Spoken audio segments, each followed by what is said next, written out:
Bonjour à vous et bienvenue dans le podcast Secret de numérologue que j'ai l'immense chance de co-créer avec Roselyne.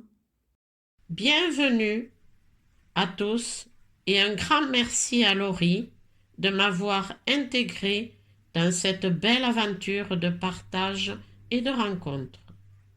Dans ce nouveau podcast, nous allons répondre aux questions que vous nous posez régulièrement sur la numérologie.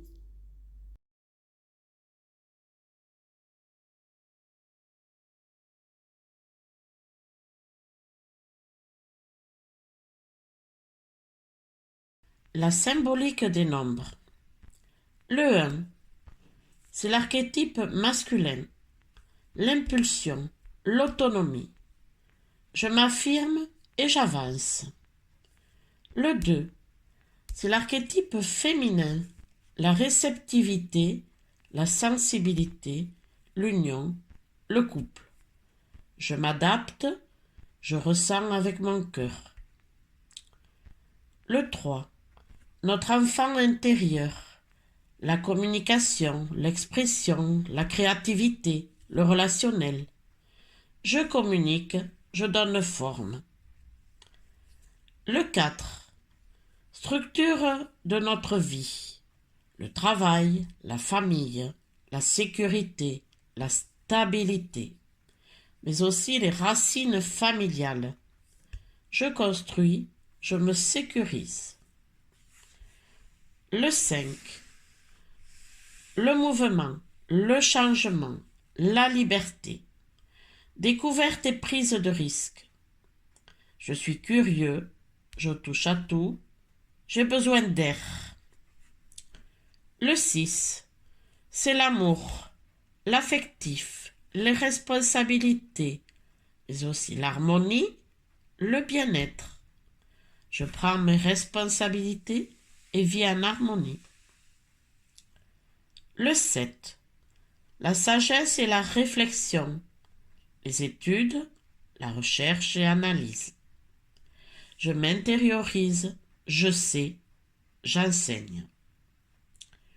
Le 8, puissance et réalisation, maîtrise, énergie, audace et réussite. Je construis sur le terrain, je veux réussir. Le 9, humanisme, altruisme, intuition. Je capte, je regroupe et je transmets.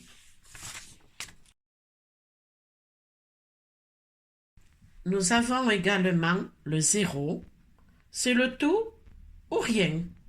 Il peut être une puissance, un manque ou une faiblesse à travailler.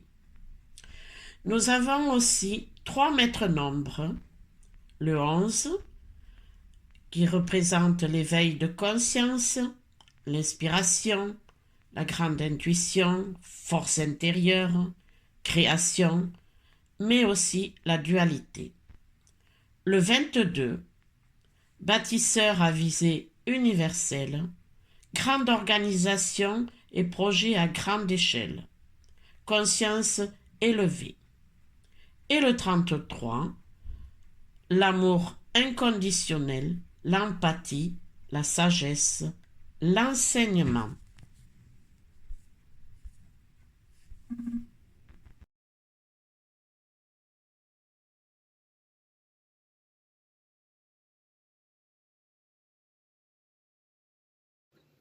La numérologie, la science des nombres, c'est l'étude de la signification des nombres. Cette étude des nombres passe par leur dimension symbolique dans le but de décrypter et d'interpréter ce qu'ils représentent et quelle est son influence. La numérologie peut apporter une connaissance, un savoir et un éclairage dans différents domaines, comme nous l'avons abordé lors de précédents podcasts. Pour en revenir à la symbolique des nombres, chacun de ceux-ci ont leur symbolique propre. Il n'est pas question ici de vous apprendre et de vous former à la numérologie, mais de porter à votre connaissance ce principe de symbolique. Chaque nombre a donc une symbolique qui correspond, comme une des lois du vivant, qui, pour moi, est représentée par le symbole du yin et du yang, une part lumineuse positive et une part moins lumineuse qui tend vers le négatif. Il y a donc deux polarités dans chacun des nombres, et cela est important d'en avoir conscience. Les nombres ont aussi certaines dynamiques que l'on pourrait relier soit à l'énergie yin pour le côté ralenti, soit à l'énergie yang pour le côté rapide.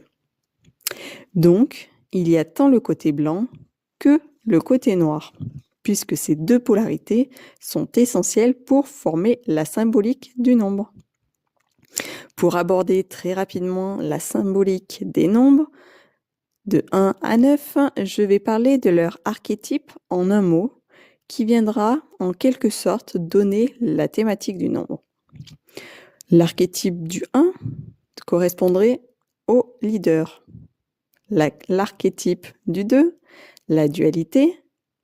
L'archétype du 3, l'expression. L'archétype du 4, la structure. L'archétype du 5, l'adaptation.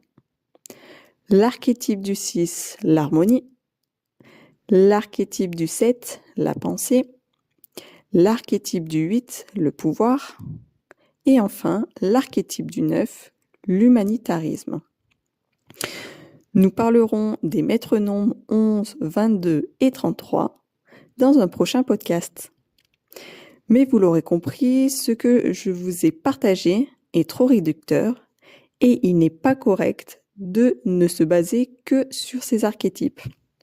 La numérologie est bien plus riche et pointue puisqu'elle englobe de nombreux éléments qui viennent créer une synergie spécifique. Puis il y a aussi l'importance des sous-nombres.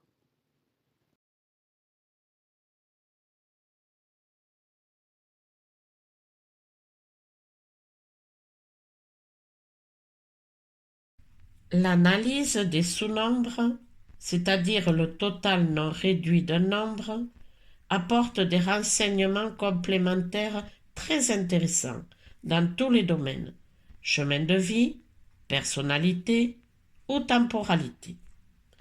Par exemple, le 3, nombre d'ouverture, de communication, d'idées, s'il est issu d'un 12, 1 plus 2 égale 3, il sera plus difficile à vivre.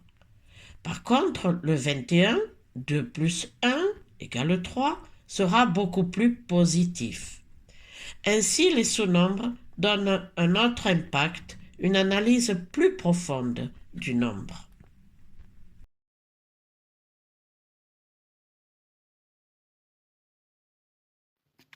Les sous-nombres sont les nombres qui composent le nombre final réduit entre 1 et 9.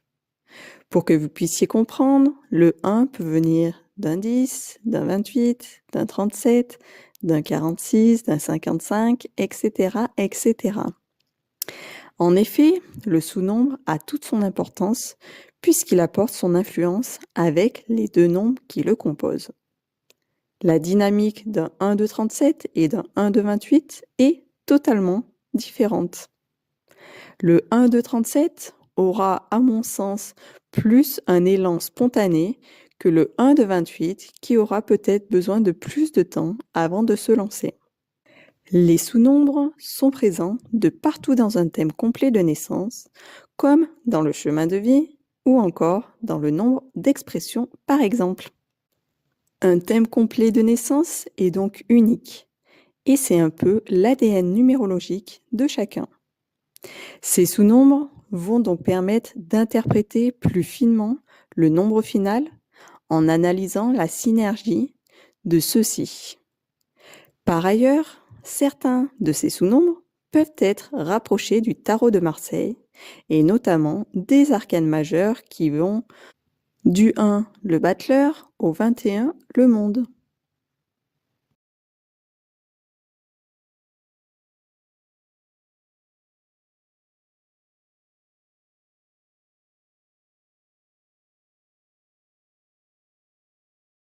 Ainsi, l'on peut s'appuyer pour l'étude des sous-nombres sur la symbolique des arcanes majeurs du tarot.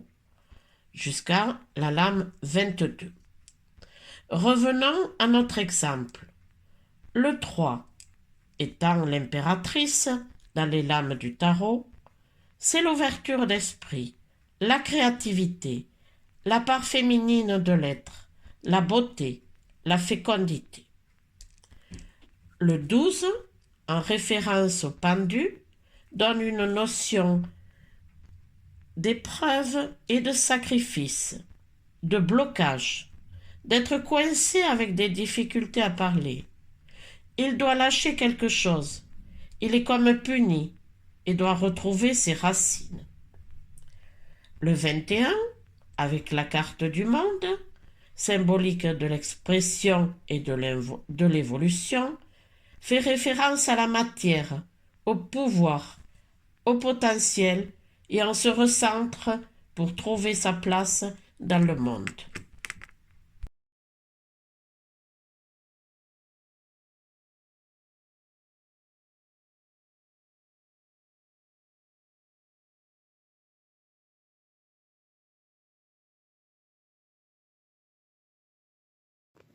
Le tarot dans la numérologie est totalement lié car il y a de nombreuses choses qui sont liées.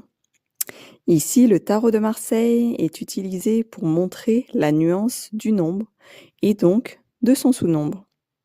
Rien ne vaut un exemple pour vous exposer ce qu'il en est. Je tiens à le rappeler, la numérologie n'est pas de la voyance. Et ici, le tarot de Marseille, avec la symbolique des arcanes majeurs, n'a aucun rapport avec de la voyance ou de la prédiction.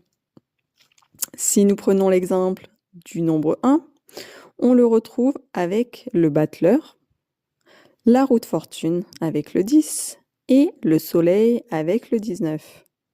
Le battleur est le premier des arcanes majeurs et le soleil est l'avant-avant-dernier des arcanes majeurs.